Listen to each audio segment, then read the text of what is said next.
about it again. I had a friend of mine on say that he likes wrestling. Well, I thought I'd give this man props. His name's Boots. I won't say his name. It's his name on network. I do PlayStation Network.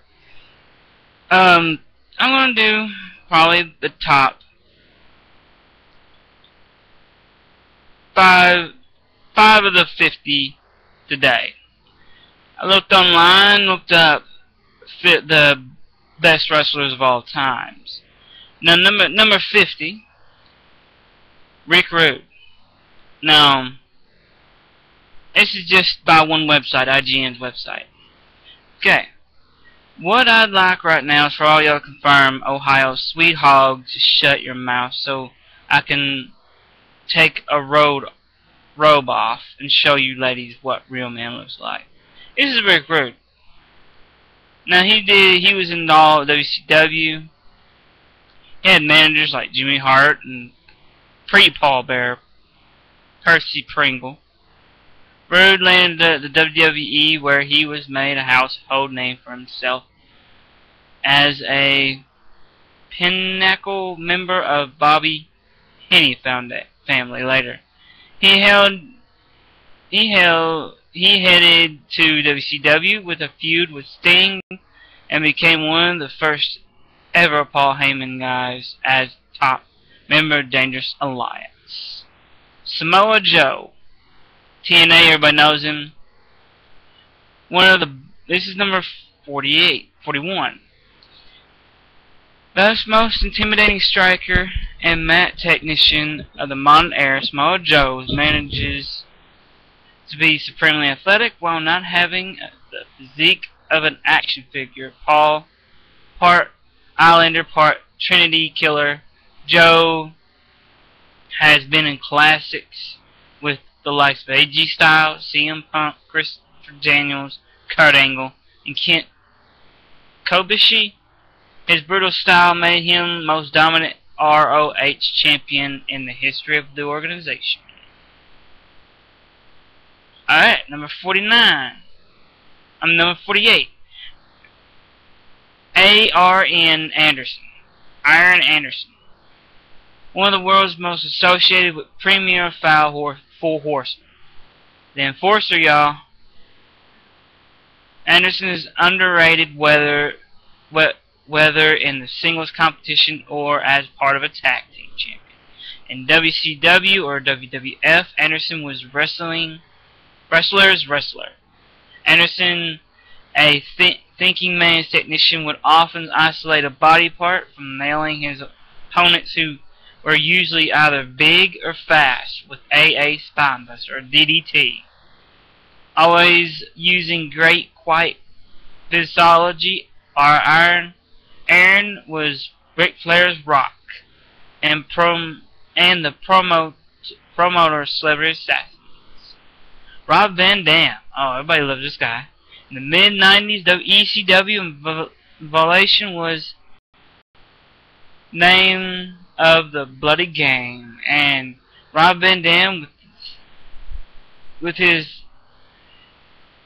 dictomation stoner attitude, and figured out how to take the already extreme organization to the next level by incorporating showy stunt work, martial arts with wrestling high spots. He'd go on to hold WWE and ECW championships. At the same time, become one of the most exciting performers in history. His 5-star Frog Splash remains one of the busiest, best finishers. That is true. Carry on. Number 47, Jerry Lawler. Really the king. For a guy who never won the big one, Jerry Lawler's career is not shabby with an unexpected second act. As beloved broadcaster and commentator, Lawler still holds a whopping 168 titles to his name. That's why they call him the king, baby. Lawler has been both the most popular wrestler of his era and the most hated in Memphis. He is an icon, and in 1982, his public feud with comedian Andy Kaufman gave him wrestling one of the first big breaks in mainstream showbiz in the early 90s. Lawler feud war with Bret Hart lasted years and created many memorable moments. A true king. Jeff Hardy. Move on, it's 46. From the wholly risk-taking member of the Hardy Boys to matured wrestler who beat Triple H and Edge for the WWE Championship, to the man who recently defeated Austin Aries in the TNA World Title, Jeff Hardy's career has been one big ride, and that includes a few drug addiction stubbles that led him into feud with the straight edge CM Punk, Good, and caused Sting to end his main event match Hardy at Victory Road 2011 in less than a minute. Bad. Hardy's high-flying, quick-footed location was a key to involving the business, and his post-Hardy Boys career helped many hardcore wrestlers find ways to work normal matches in bold and exciting new ways. Antonio Inoki, number 5, Japanese wrestling legend and founder of New Japan Pro Wrestling.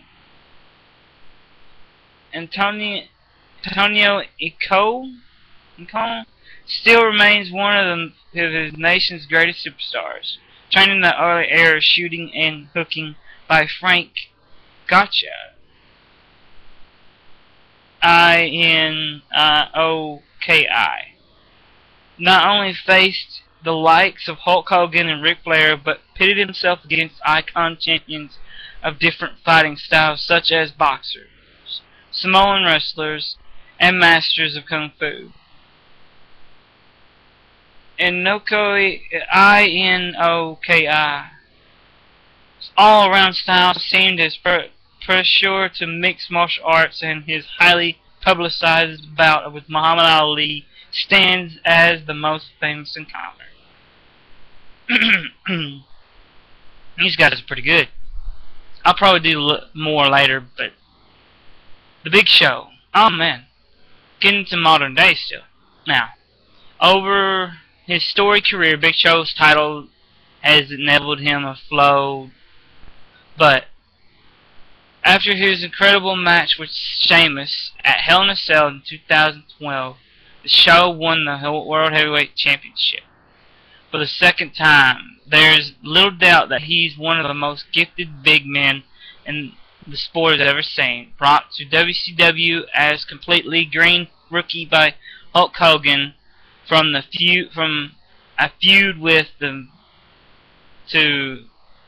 that was to invoke a Hogan arrived in the 90s. Paul Wright had to quickly learn the delicate art of not accidentally killing people because of his massive size. And from the NWO era, WCW to present day WWE, Show has become super talent, able to work any style of match with any size of opponent. Gorgeous George. Oh, people don't know about this guy. Great wrestler in the 40s and 50s. The first golden age of wrestling. 40s and 50s. Gorgeous George Wrangler became the biggest star in the industry, inventing Perfect the heel persona. In the process, George's flamboyant pimping and peering perfume spray, stalling tactics, and cheap shots made him the most hated man in America, subsequently influencing decades of future wrestlers from Rick Martel to Ric Flair to everyone's today Damien Sandow. From the first time the business saw the mega heat equal mega dollar sign. The Great Muta, M-U-T-A. Thanks to early 1990s WCW matches with Sting, Lex Luger, Ric Flair, The deranged Kenji Mayhope became one of the first Japanese wrestlers to gain enormous notoriety and a huge fan base outside of Japan. Back on his home soil, however, Moha is one of the most popular wrestlers of all time, known for his brutal submissions. Moha is one of the most popular wrestlers of all time. Submissions, amazing acrobatics, and notorious green mist. Buzzsaw had that. We all know who he is. As known as the stateside, he also holds a record for the most blood shed in a single match after facing Hiroshi Hayes in 1992 and blading to such a degree that it gave the trailer to The Shining a run for his money. So far, great wrestlers. A bunch of great wrestlers. I'm gonna bring another one of those out. Probably a little bit later this week or this month. This weekend, by the way. It's Friday. But yeah, I'm gonna do that. Hopefully, I have a bunch more of these out. And don't forget. Good night. Good luck. Peace out. Leave a like if you like it. Leave a comment. See y'all on the flip side.